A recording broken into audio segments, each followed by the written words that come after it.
Con una buena educación no debería haber violencia escolar. Hace unos días nomás un chico de secundaria a su compañero le propinó un puñete en la cara y le fracturó el maxilar. Esto es muy grave, hay casos así que se dan a cada rato en las escuelas, y si la institución educativa, dice este documento, y el docente tutor generan las condiciones óptimas para la labor tutorial, el estudiante logrará interactuar de manera más segura con el tutor, hablar sobre sí mismo, identificando sus necesidades e intereses, familiarizándose con un ambiente de confianza, sintiéndose acogido y confiado, fortalecer y desarrollar sus relaciones interpersonales, mejorar su autoestima, mejorar su trabajo participativo y colaborativo con sus pares. Pero hay medios de comunicación que más bien de alguna forma están alentando que haya bullying en las escuelas con el tipo de manejo que dan a las noticias. Eso debe terminar. Vamos con nuestro público. Buenas noches. Estamos en vivo, adelante. Buenas noches. ¿Qué tal, señor?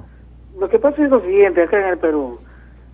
Antes la educación se veía de que nosotros cuando éramos alumnos, los profesores nos ponían corrección. ¿Qué era?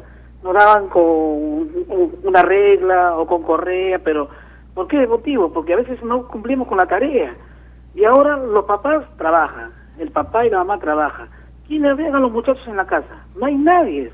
Entonces, ¿qué hacen los muchachos? Se van al internet, están jugando todo el día en la calle, y por eso la educación está mal, porque el papá y la mamá trabajan, es por ese motivo. Pero antes, ¿qué hacía? El profesor era como un padre, pero ahora, ¿qué pasa? El profesor pone la mano a un niño, es denunciado. ¿Ah? Entonces el profesor también ya tiene temor de poner la mano al niño, sí, o corregirlo, ¿no? Ya que el papá y la mamá no corrigen en casa, a veces el profesor tiene que hacer como el padre. Entonces, como no hay eso, como que hay mucha delincuencia, drogadicción. ¿Por qué motivo también? Porque antes nosotros estudiábamos instrucción premilitar los sábados. Nos íbamos todos los sábados a los colegios a instrucción premilitar. Yo vivía en Chorrillos, iban de la Escuela Técnica del Ejército, nos instruían, nos hacían marchar, nos enseñaban lo que era educación cívica, amor a la patria, nos enseñaban de memoria aprendernos el himno nacional, a todo eso. Ahora todo eso se ha perdido. Correcto, usted habló también de Internet. Más adelante tenemos una entrevista a César Ortiz Anderson, un experto en seguridad que nos habla de los peligros de Internet y los menores de edad. Eso lo veremos en un momento. Más adelante también cómo en Israel debaten sobre los problemas de educación. Y la idea es no tanto dar conocimiento, sino más que nada sentar la base para construir una persona buena. Buenas noches. Aló, buenas noches. Encantado, señor, de recibir su llamada. Muchas gracias, se le agradece. Sobre los colegios que enseñan mal, no solo es del gobierno, sino también es el problema es de los directores, de los profesores, que nunca los directores no paran, porque a veces trabajan en otros sitios. Cuando uno va a ver al director nunca para, ni el profesor tampoco. Cierto. Entonces ese es el gran problema que tenemos nosotros. La responsabilidad no comparte, pero sin embargo ellos piden que les aumente, está bien que les aumente, pero la enseñanza es mala, completamente mala. ¿Mala por qué? Porque no ponen parte de los profesores. Los profesores están paseando por acá, por allá, a los alumnos les dejan en el salón y los alumnos hacen lo que quieren. En el colegio no hay digamos, valores. Gracias, señor, por su aporte. Ha tocado el tema de los directores. Nos dice el amigo televidente que los directores no paran en sus instituciones educativas. ¿A dónde van? ¿A la SUGEL? ¿Dónde se encuentran los directores? Si la cabeza está mal, el cuerpo va a funcionar mal. Buenas noches. Buenas noches. Bienvenida. Quería participar sobre la Con todo pregunta gusto. que están haciendo. Nosotros hemos visto ahora con estas huelgas la calidad de maestros que son violentos, no enseñan nada. ¿Qué se puede esperar de ellos? La educación es pésima. Acabo de escuchar por el Canal 8 que hay maestros cubanos que están viniendo y como una crítica, como un susto que quiere dar a todo el mundo, pero sabemos que Cuba es uno de los países más desarrollados en educación. Sería muy bueno, que se debería cambiar a toda esta gente que no da educación ni mal ejemplo, solamente se preocupan en hacer líos en la calle y no se va a cambiar nunca la educación en el Perú. Entonces es el momento en que ya nosotros tengamos que pensar con una mente más amplia y debemos cambiar a todos esos profesores porque están politizados. Y en educación debe ser prohibida los sindicatos y la posición política, la educación. Los educadores no deben participar en política porque hemos visto los resultados. Eso es lo que yo pienso. Muchas gracias por darme la oportunidad de expresarme en este canal. A usted, amiga televidente, por llamar. Hay una ley que dice que en educación y salud son servicios públicos esenciales y no puede haber este tipo de paralizaciones. Buenas noches. Buenas noches. Encantado, señor. Escuchamos su opinión. Señor Romero, buenas noches. Bienvenido, caballero. Antonio de Los Olivos. ¿Qué tal, señor Romero? Antonio? Mire, el origen de la crisis de la educación, señor, el origen es lo siguiente.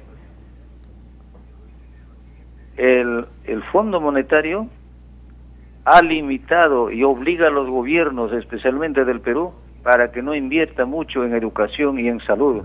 Por eso es el problema de educación que no les aumenta desde como 15 años. Y la salud, está viendo usted, está en crisis y no hay aumento.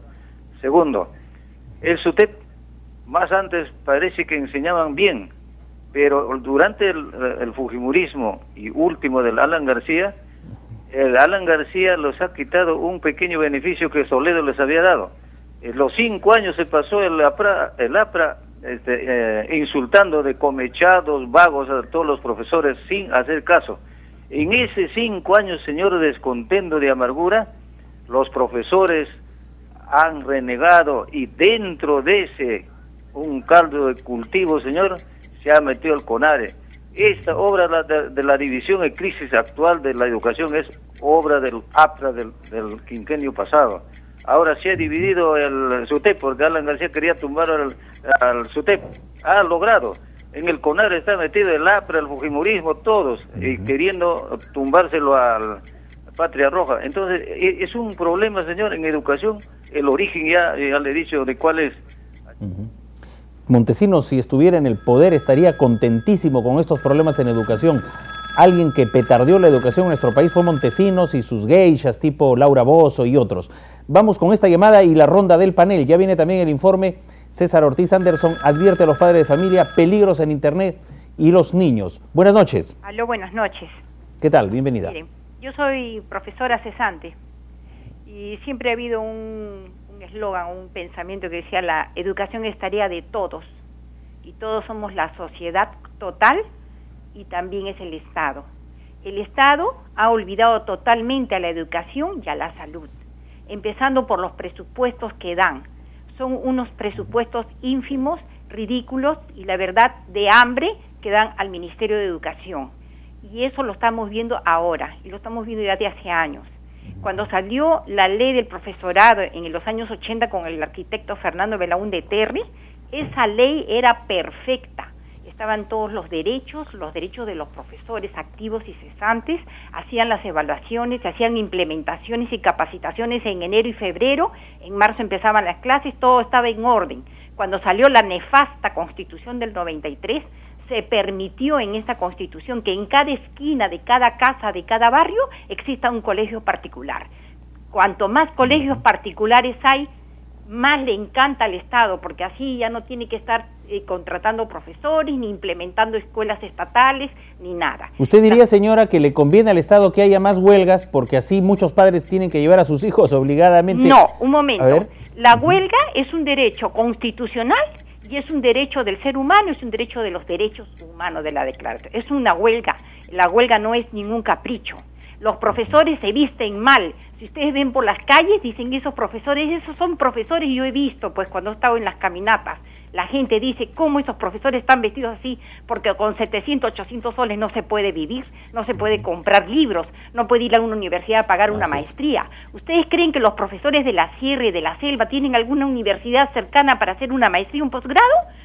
Los profesores que están en las tribus, ¿tienen acaso una universidad en la esquina? ¿En qué se movilizan? En caballos, en canoas. No, señores, aquí las cosas hay que hacerlas como son.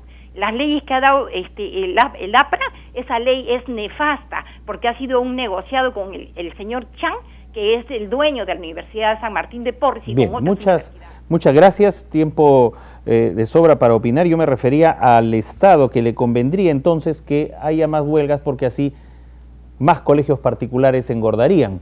Y esto precisamente lo decimos porque el Estado está bastante indiferente, el gobierno para ser exacto, al tema de la remuneración de los profesores. Profesores que en huelga también pierden, porque sus hijos también están en colegios estatales y pierden, y lo hacen con un sacrificio enorme, lo reconocemos, es cierto. Vamos con esta ronda del panel, José Rocha y Edgar Guevara. Gracias, Rafael. Bueno, sí, pues esto parece un círculo vicioso, ¿no? Los profesores no tienen para mejorar y tienen que hacer huelga. La huelga hace que los alumnos no vayan a las escuelas, pierden importantes días de educación. Esto parece un círculo vicioso que viene, como bien lo decía la señora, viene de años, ¿no? No es nuevo.